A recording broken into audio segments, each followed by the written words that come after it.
Hello friends, welcome back to media talks. நான் உங்கள் Mounika.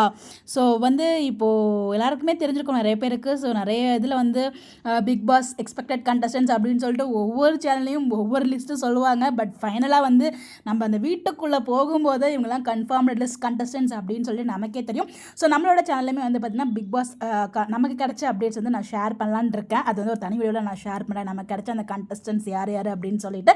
But இந்த வீடியோவில் பார்த்திங்கன்னா ஸோ மகாநதி பிரபலம் பார்த்தீங்கன்னா பிக் பாஸ் வீட்டுக்குள்ளே போகிறாங்க. இது 100% நம்ம சொல்ல முடியாது, 90% கன்ஃபார்ம்டு கண்டஸ்டன்ஸ் சொல்லலாம். கடைசி நிமிஷம் கூட கண்டஸ்டன்ஸ் சேஞ்ச் ஆவாங்க. வீட்டுக்குள்ளே போனால் தான் நமக்கு தெரியும் இவங்க கன்ஃபார்ம்டு கண்டஸ்டன்ஸ் அப்படின்னு சொல்லிட்டு. ஸோ அப்படியே மகாநதி பிரபலம் யார் வீட்டுக்குள்ளே போகிறாங்க அப்படிங்கிறத நீங்கள் கெஸ் பண்ணியிருப்பீங்க ஃபோட்டோ பார்த்ததுமே. ஸோ வேறு யாரும் இல்லைங்க, யமுனாவா ஆக்ட் பண்ணிட்டு இருந்தாங்க இல்லையா, ஆதிரை சவுந்தரராஜன். அவங்க தான் பார்த்தீங்கன்னா இந்த சீசனில் அவங்க பிக் பாஸ் வீட்டுக்குள்ளே போகிறாங்க. இது கன்ஃபார்ம்டு அப்டேட் தான்.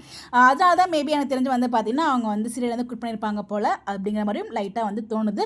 பட் ஏன் அப்போயே குவிட் பண்ணாங்க அப்படிங்கிற கேள்வி எனக்குள்ளே இருக்குது. பட் தெரியல. பட் அப்போலேருந்தே ஒரு டிஸ்கஷன் போயிட்டுருக்கும் இல்லையா, மேபி இவங்க செலக்ட் ஆகிற மாதிரி சான்சஸ் இருந்ததுனால அப்போவே குவிட் பண்ணியிருந்தாலும் குவிட் பண்ணியிருக்கலாம். பட் நமக்கு தெரியல எதனால குவிட் பண்ணாங்க அப்படின்னு சொல்லிட்டு. பட் எனிவேஸ் அவங்க வீட்டுக்குள்ளே போகிறது கன்ஃபார்ம். ஸோ இவங்க எப்படி இருப்பாங்க, பட் நம்ம யமுனாவாக தெரியும் இவங்க ஒரு சிடுன்னு இருப்பாங்க. பட் நமக்கு ஆதிரையாக தெரியாது எப்படிப்பட்ட கேரக்டர் அப்படின்னு சொல்லிட்டு.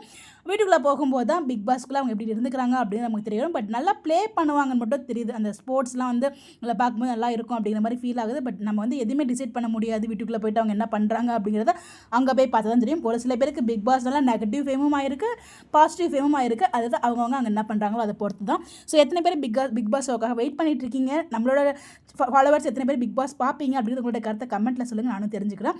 இந்த மாதிரி எப்படி தெரிஞ்சுக்க நம்மளோட சேனலை ஃபாலோ பண்ணிக்கோங்க. ஸோ ஆதிரை என்ன மாதிரி அங்கே ப்ளே பண்ண போகிறாங்க உங்களோட ஒப்பீனியன் கமெண்ட்டில் சொல்லலாம். Bye bye.